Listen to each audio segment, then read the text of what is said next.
Bonjour les amis, donc on se revoit pour le chapitre 2 dans notre série sur la psychologie. Je voulais vous faire un petit récapitulatif de avance, en gros ce qui se passe sur la chaîne.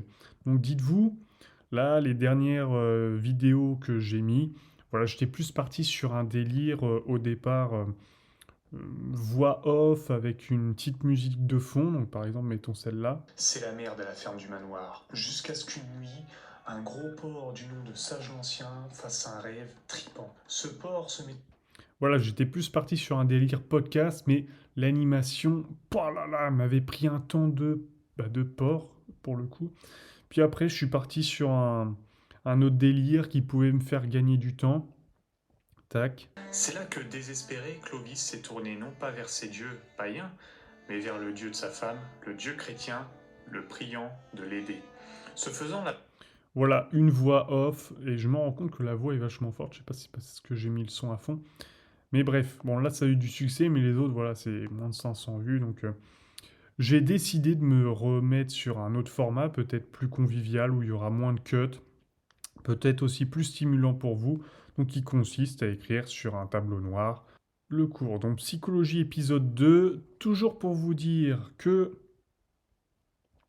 donc ces épisodes sont tirés de ce livre, donc qui est disponible sur Amazon. Là, il y a marqué 2,99 €, mais normalement, vous pouvez l'avoir gratuitement parce que je l'ai inscrit au Kindle Select quelque chose. Donc voilà, vous pouvez toujours voir un extrait de ce livre, hein. Il fait quand même... il fait combien de pages déjà? Super, il n'y a pas marqué. Je me disais bien aussi. Donc il n'y a pas marqué, il doit faire... Je regarde... Tac, tac, tac. Il fait environ 500 pages. Donc c'est écrit assez gros. Mais en tout cas, vous pouvez y trouver toutes les ressources dont nous allons parler pendant ce cours. Je vais recharger l'ordi. En tout cas, psychologie épisode 2. Donc on va voir ce qui se passe du côté de la recherche psychologique. Donc si vous n'avez pas vu l'épisode 1, bah, vous pouvez aller le voir, hein. C'est le début de la psychologie. Première question, les pizzas peuvent-elles provoquer des hallucinations psychédéliques? Le café rend-il plus intelligent? Ou vous fait-il simplement faire des choses plus stupides et plus rapidement? D'ailleurs, j'ai un café. À l'instar d'une grande partie de la psychologie elle-même, les questions de ce type peuvent vous sembler assez intuitives. Les, les, les gens, ça n'a rien à voir, je dis un mot, ça n'a rien à voir. Les gens ne sont peut-être pas les organismes les plus faciles à comprendre, mais vous êtes une personne vous aussi, n'est-ce pas? Vous devez donc être qualifié pour tirer des conclusions sur les autres personnes et ce qui les fait réagir. Mais en fait, il est important de comprendre que votre intuition n'est pas toujours juste. En fait, elle est parfois tout à fait erronée et on a tendance à sous-estimer les dangers d'une fausse intuition. Si vous avez une idée sur une personne et son comportement et que ça s'avère juste, ça renforce votre confiance en votre intuition, le biais de confirmation. Par exemple, si je déconseille à mon ami, on va l'appeler Alexis, de manger la pizza à pâte épaisse qui se trouve dans le réfrigérateur depuis une semaine, mais qu'il la mange quand même et qu'il commence à s'énerver, ben, je lui dirais je te l'avais bien dit. Mais si j'ai tort et qu'il va très bien, qu'il n'a pas de délire psychédélique, ben, j'y penserai probablement plus jamais. Ça me rappelle de même Patrick du PMU d'en face qui avait parié l'as et quand le 9 est sorti, qui dit je l'avais dit. Eh ben on appelle ça le biais rétrospectif ou le phénomène du je le savais depuis le début. Donc attends, on va l'écrire ça parce que c'est quand même important. Biais, bon, B c'est pour biais. Rétrospect égale je le savais depuis le début. Voilà, combien de fois on l'a pas entendu ça? Je le savais depuis le début. Bah, ça signifie pas que le sens commun est faux, mais simplement que notre sens intuitif décrit plus facilement ce qui vient de se passer que ce qui se passera dans le futur. Une autre raison pour laquelle vous ne pouvez pas faire aveuglément confiance à votre intuition est votre tendance naturelle à l'excès de confiance. Donc tu ne peux pas faire aveuglément confiance à ton intuition et, ça te donnera une tendance à un excès de confiance qui peut te biaiser encore plus. Donc on est tous passés par là, du je le savais depuis le début, si on ne le dit pas, auquel cas on peut le penser.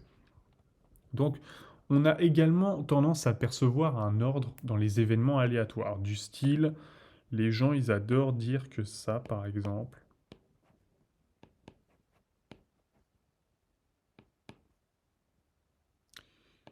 Hop, voilà, je t'ai mis une série de nombres. Ça, les gens, ils voudront toujours donner un sens à l'insensé. Et par exemple, comment pourrait être expliqué ce nombre? Eh bien, en tout cas, si toi, t'as pas d'idée, sache que s'il y a des gens, ils trouvent un sens à celui-là, et ben, jusqu'à qu'ils piochent plus loin, c'est un peu comme la théorie du penguin, ils finiront toujours par l'expliquer par un truc qui s'appelle Dieu, par exemple. C'est un exemple. Et ben, cette tendance à percevoir un ordre dans les événements aléatoires, c'est ce qui peut conduire à de fausses hypothèses. Par exemple, si vous jouiez à 5 fois, si vous jouez à 5 fois à pile ou face, vous avez autant de chances d'obtenir pile que d'obtenir face et pile. Mais par exemple, on va considérer que la série de 5 faces, c'est quelque chose d'inhabituel comme série. Ce qui donne à ce résultat une signification qu'il n'a absolument pas. C'est pourquoi on dispose des méthodes et des garanties de la recherche et de l'expérimentation psychologique, ainsi que du glorieux processus de recherche scientifique. Elle nous aide à contourner ces problèmes et à sauver l'étude de notre esprit, de la stupidité. J'espère donc que je vous spoilerai pas si je vous dis maintenant que la pizza que vous allez bouffer va pas vous faire triper et que le café, ça vous rendra pas intelligent. Désolé, j'aurais pu remplacer la pizza par des champignons, hein, et vous m'aurez compris tout de suite.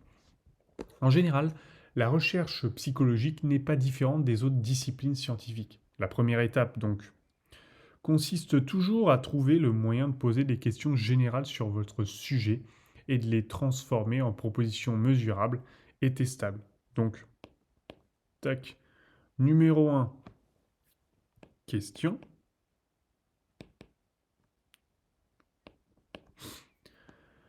Numéro 2, alors, proposition. Numéro 3, test et mesure. Et là, échec, succès à partir d'un seuil qui sera dépassé ou non par cette mesure. Donc c'est ce qu'on appelle ça. C'est ce qu'on appelle un terme barbare, l'opérationnalisation. Hop. Des questions. Des Q. L'opérationnalisation des Q. Ah ouais, on va rester là-dessus, comme ça si quelqu'un vous regarde voir cette vidéo, et vous n'aurez pas l'air de con. Voilà, donc on va laisser ça. Vous savez donc comment fonctionne la méthode scientifique, et elle commence par une question et une théorie. Et je ne parle pas de théorie dans le sens d'une intuition selon laquelle, par exemple, une quadruple dose d'expresso permet de mieux réfléchir. Non. En science, une théorie est ce qui explique et organise un grand nombre d'observations différentes et prédit les résultats. D'ailleurs, c'est ce qu'on pourra voir dans le machine learning. On va essayer de voir aussi cette branche, parce que comme j'ai fait des data science, on pourra voir clairement que comment les processus psychologiques ont été foutus dans les machines. Bref. Et lorsque vous parvenez à une prédiction vérifiable, c'est votre hypothèse.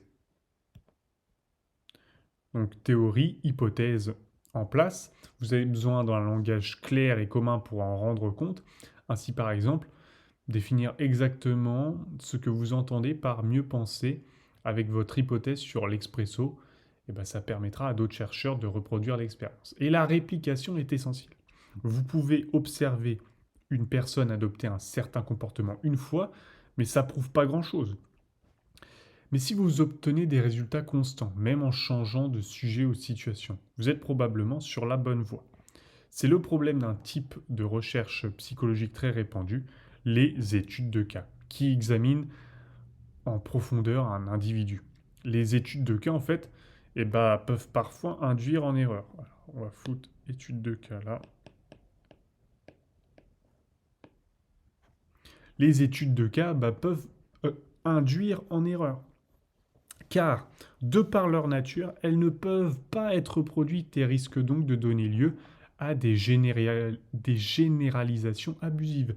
C'est pour ça qu'on dira ah, mais Dalida, vous vous rendez compte, elle pouvait pas ne pas avoir de succès avec son caractère. Et Johnny, non mais c'est normal qu'il soit allé du tout au rien. Bref, on n'en a pas fini avec ces théories puisque de toute façon, elles ne pourront pas être reproduites. On pourra faire des interprétations avec des mecs en interview qui nous donneront toutes leurs théories bidons plus les unes que les autres, et on n'en finit pas. Néanmoins, elles montrent bien que ce qui peut se passer...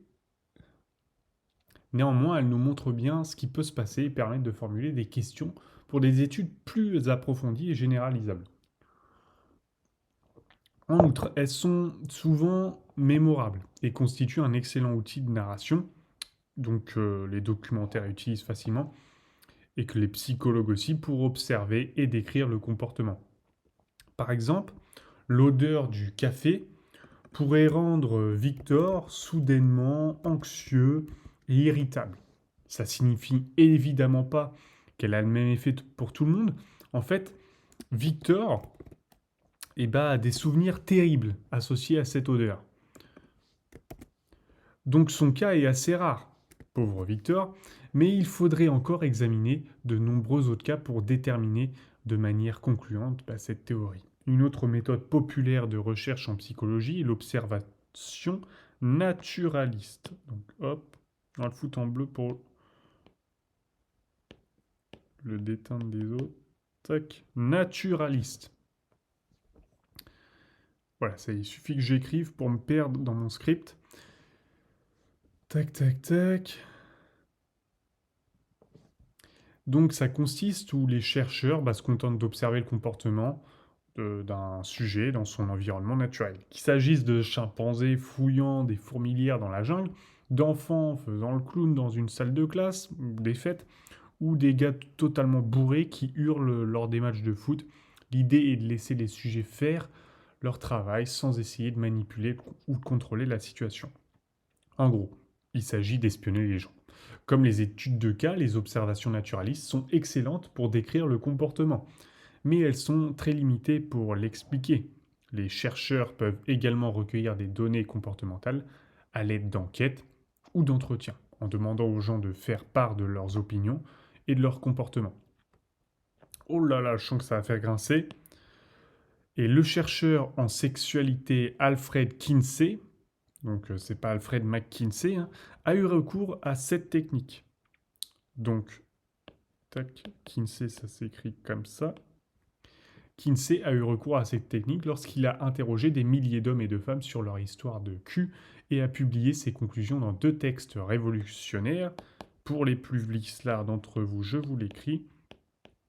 Espérons que j'écrive assez mal pour que YouTube ne me censure pas la vidéo. Tac. Ça, c'est le premier livre. Human Mail.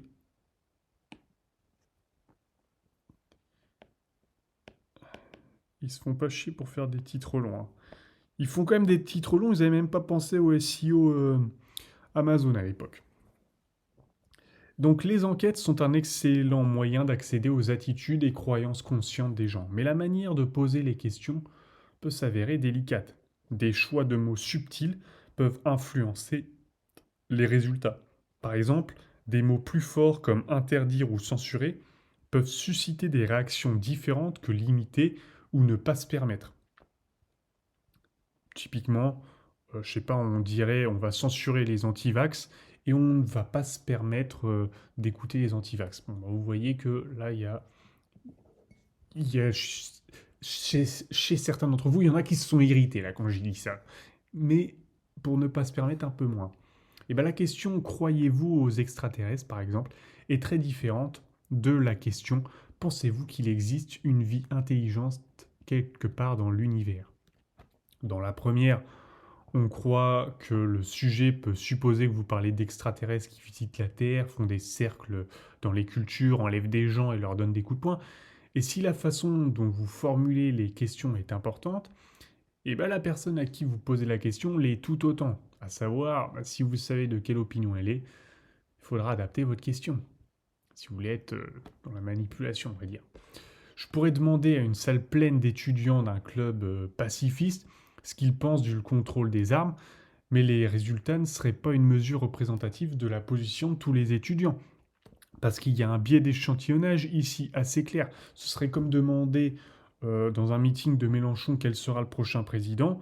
Bon bah voilà, vous voyez bien que ça n'a aucun sens. Et bah pour représenter fidèlement une population, je dois obtenir un échantillon aléatoire dans lequel tous les membres du groupe cible, en l'occurrence les étudiants pour notre cas d'étudiants, ont une chance égale d'être sélectionnés pour répondre à cette question. D'ailleurs, dans les data science, on appelle ça les statistiques inférentielles. Donc, au contraire de la déduction qui part d'un cas général pour avoir le précis, là on part du précis, donc l'échantillon, pour représenter la population générale. Donc, pour représenter fidèlement une population, je dois obtenir un échantillon aléatoire dans lequel tous les membres du groupe cible ont une égale chance d'être sélectionnés pour répondre à cette question. Une fois que vous avez décrit un comportement à l'aide d'enquêtes, d'études de cas ou d'observations naturalistes, vous pouvez commencer à lui donner un sens, voire prédire un comportement futur. L'une des façons d'y parvenir est d'examiner les liens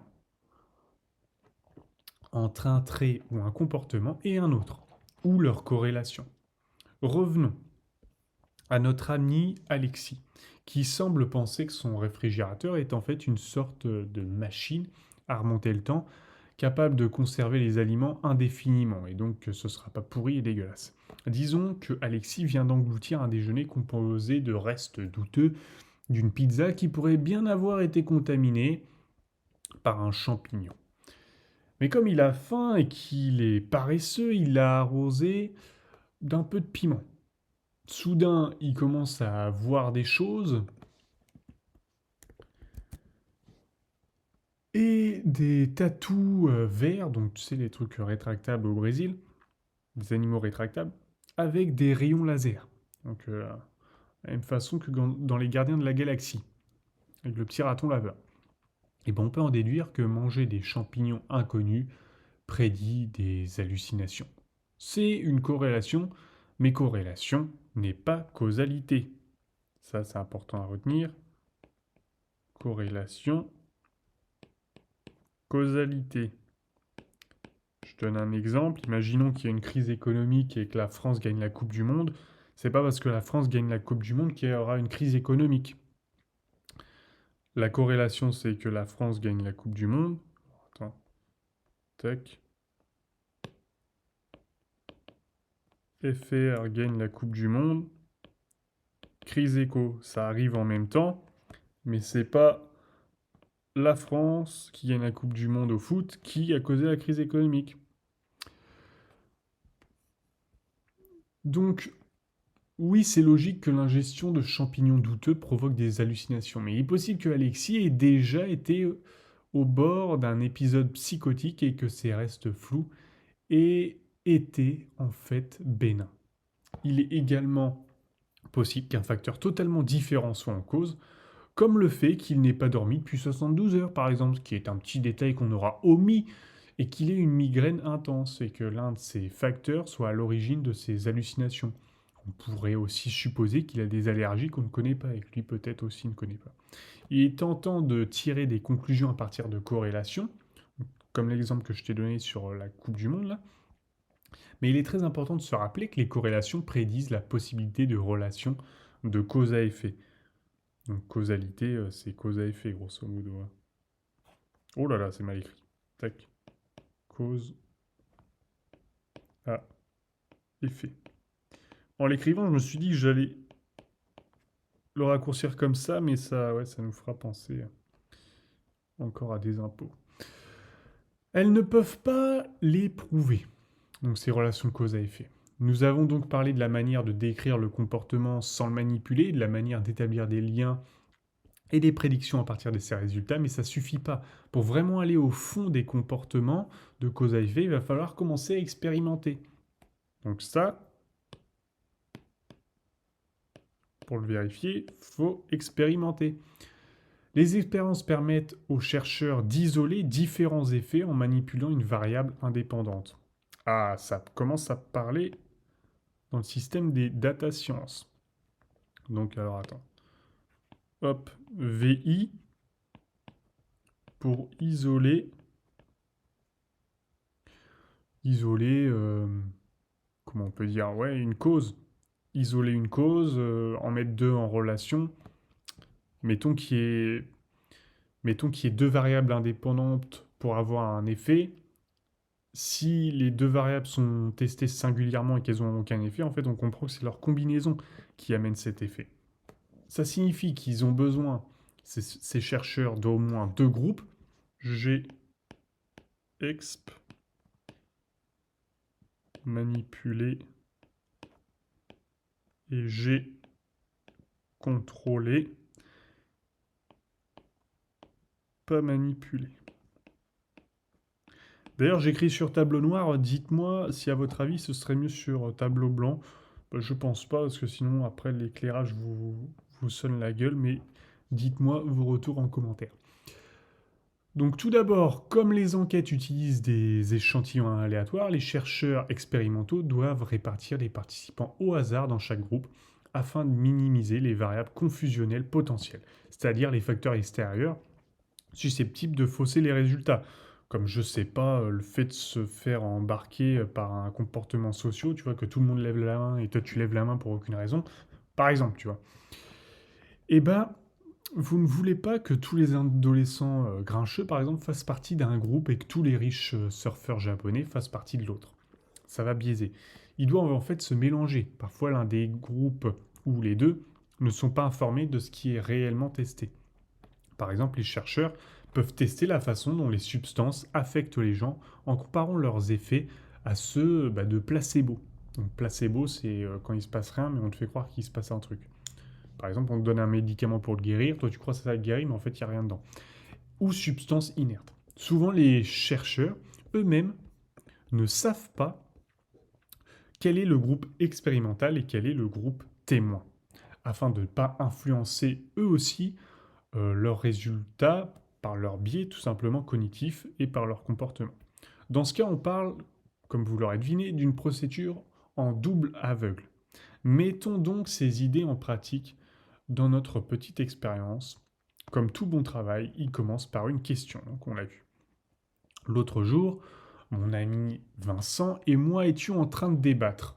On discutait de l'effet de la caféine sur le cerveau. Personnellement, il est convaincu que le café l'aide à se concentrer, à mieux réfléchir. Moi, je deviens nerveux comme, je sais pas, un raton laveur en cage et j'arrive pas à me concentrer sur quoi que ce soit. Comme on sait que l'excès de confiance peut amener à croire des choses qui ne sont pas vraies, comme le fait que la Terre est plate, on a décidé de faire preuve d'esprit critique. Alors posons notre question. Les êtres humains résolvent-ils les problèmes les plus rapidement quand on leur donne du café, de la caféine? Il nous faut maintenant transformer cette question en une prédiction vérifiable, mais n'oubliez pas d'être clair, simple et éloquent afin que ça puisse être reproduit. La caféine me rend plus intelligent n'est pas une bonne hypothèse. Une meilleure hypothèse serait que, donc on va l'écrire, on va le mettre en vert, hypothèse. Une meilleure hypothèse, par exemple, donc je vais mettre une mauvaise, une à chier. Une hypothèse à chier, ce serait ça. La caféine me rend plus intelligent. Voilà. Vous avez une hypothèse à chier. Voilà. Ça, c'est ce qu'il ne faut pas faire. Mais par exemple, Ah non, elle va être trop longue. Que les humains adultes auxquels on a administré de la caféine naviguent plus rapidement dans un labyrinthe que les humains auxquels on n'a pas administré de caféine. Voilà, on a un seuil de succès et d'échec. On a le périmètre humain adulte et on a le fait qu'ils aillent plus rapidement dans un labyrinthe. Donc ça peut se calculer, tu vois, c'est en secondes. Donc mettons, je vais pas tout écrire parce que ça va prendre un temps fou. Humain adulte, plus vite dans labyrinthe. Donc, merde, périmètre, périmètre individu. Et là, seuil, succès, échec. Donc tout simplement, s'ils sont plus rapides, eh ben, ça le démontrera. Et plus l'échantillon est grand, plus ça va prouver cette hypothèse. Le dosage de la caféine est notre variable indépendante. Donc, tac, VI égale dosage caféine. Et la chose que vous pouvez changer. Vous aurez donc besoin de café et votre résultat ou variable indépendante, la chose qui dépend de la chose que vous pouvez changer, sera la vitesse à laquelle le sujet navigue dans ce labyrinthe géant. Allez dans la rue, rassemblez un groupe de personnes différentes, répartissez-les au hasard dans 3 groupes. Donc, 3 groupes. À ce stade, l'American Psychological Association vous suggère d'obtenir le consentement éclairé. Tous les participants, RGPD, tout le tintouin, on s'en fout. Vous ne voulez pas forcer qui que ce soit à participer à votre expérience, même si vous la trouvez géniale. Le groupe expérimental 1. G1. G2. Attends. Non, je vais les mettre en colonne. Ah non, non, je vais les mettre en colonne. Tac. G1, G2, G3. Donc, le premier groupe, on le fout en blanc, placebo. C'est eux qui nous diront « Ah, les bâtards, ils m'ont piégé !» Reçoit donc une faible dose de caféine qu'on définira par 100 mg. Tac. Juste pour ouvrir les yeux et comme une tasse de café. Le deuxième groupe expérimental va recevoir donc 500 mg. Soit plus que le x4 de l'autre.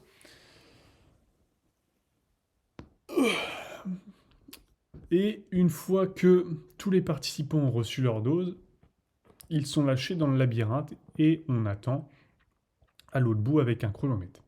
Il vous reste donc plus qu'à mesurer le résultat des 3 groupes et à les comparer pour voir s'il y a des résultats concluants. Si les personnes ayant reçu une forte dose ont réussi à traverser le labyrinthe 2 fois plus vite que les groupes ayant reçu une faible dose ou un placebo, alors l'hypothèse de Vincent est correcte et elle peut le faire savoir en disant qu'elle avait raison depuis le début. Le fameux biais de rétrospection. Mais en réalité, il ne s'agirait que de ce biais rétrospectif. Ensuite, comme on a utilisé un langage clair et défini nos paramètres, d'autres esprits curieux pourront facilement reproduire cette expérience et on pourra facilement rassembler les données, avoir quelque chose de solide à dire sur les effets de ce café sur votre cognition. Donc voilà, une expérience que tout le monde peut reproduire avec des paramètres définis. Et donc, d'autres gens pourront au moins définir la vitesse à laquelle vous pouvez courir dans le labyrinthe. C'est probablement le meilleur outil dont vous disposiez pour comprendre les autres, ces études. Voilà, c'est un exemple de ce qu'on peut faire dans la recherche psychologique. Et puis j'espère que la vidéo vous a aidé. Si vous avez aimé le format, et puis dites-moi les choses à améliorer. Voilà, j'essaie que ce soit visuel avec le tableau, un peu comme un prof, on va dire. J'essaie de parler naturellement, de façon assez claire. Et puis, voilà, je vous remercie d'avoir suivi la vidéo. Vous pouvez donc vous procurer le livre sur Kindle. Et comme pour les autres, en fait, je vais faire 2 épisodes de, de un peu tous les trucs là, comme vous voyez, philosophie, psychologie, sociologie. Je vais voir lequel marche le mieux. Et puis, continuer en préférence de ce que vous préférez. Et voilà, je vous remercie de m'avoir suivi et donc à une prochaine.